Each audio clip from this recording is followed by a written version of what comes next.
Brendam Docks is one of the busiest dockyards on all the island of Sodor. It's where ships and engines and cranes alike are busy day and night, every day of the year.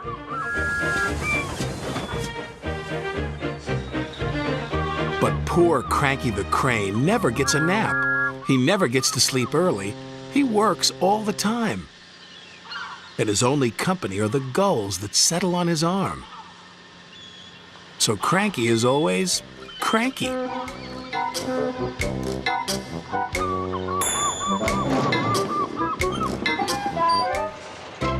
"Ahoy there, Cranky!" cried Salty. "Where have you been?" snapped Cranky. "And a good day to you too, Captain." Bill and Ben arrived for work, full of mischief. "Hurry up," snapped Cranky. "I haven't got all day." "You're no fun," grumbled Bill.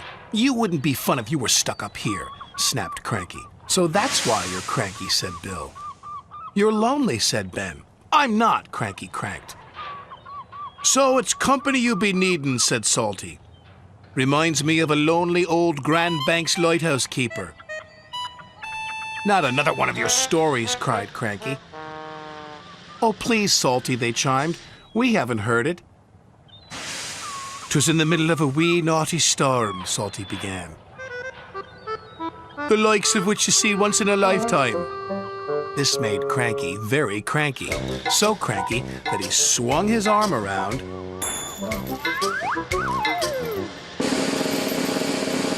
and dropped the pipes onto the tracks instead of the trucks. "Whoops," said Cranky meekly. "You've blown the main now, matey," said Salty. The engines were trapped. "You're gonna get into trouble," sang Bill and Ben. Sir Topham Hatt was in his office being measured for a new suit. When he heard the news, he left immediately for the docks. Sir Topham Hatt knew that any delay at the docks could cause trouble. "You have made a terrible mess, Cranky," he said sternly. "I'm sorry, sir," Cranky whispered. "You engines will have to stay here tonight until Harvey clears up this mess in the morning." Cranky's heart sank as Salty uttered those fateful words. "That reminds me of a story. It was a bitter cold winter. The brave little ship was stuck until the ice melted the next spring. He barely made it round the Cape. After 100 scary days at sea without a scratch, he sailed into port and crashed his bow not 15 feet from my buffers. Luckily, no one was hurt. Except my ears," wailed Cranky.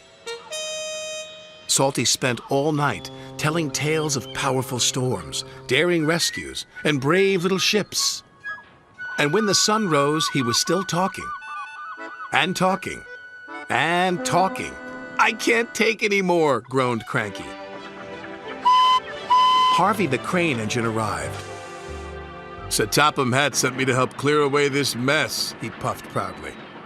Cranky was so pleased the engines would be going soon, he forgot to be cranky. "I'll never misbehave again," he promised, "as long as I don't have to listen to any more of Salty's stories." And after Harvey and the workmen had cleared the wreckage, Cranky worked hard all day. He carefully loaded the trucks, helped speed the engines on their way, and he said please and thank you. "This is new," puffed Thomas, but he had spoken too soon. Cranky couldn't help himself.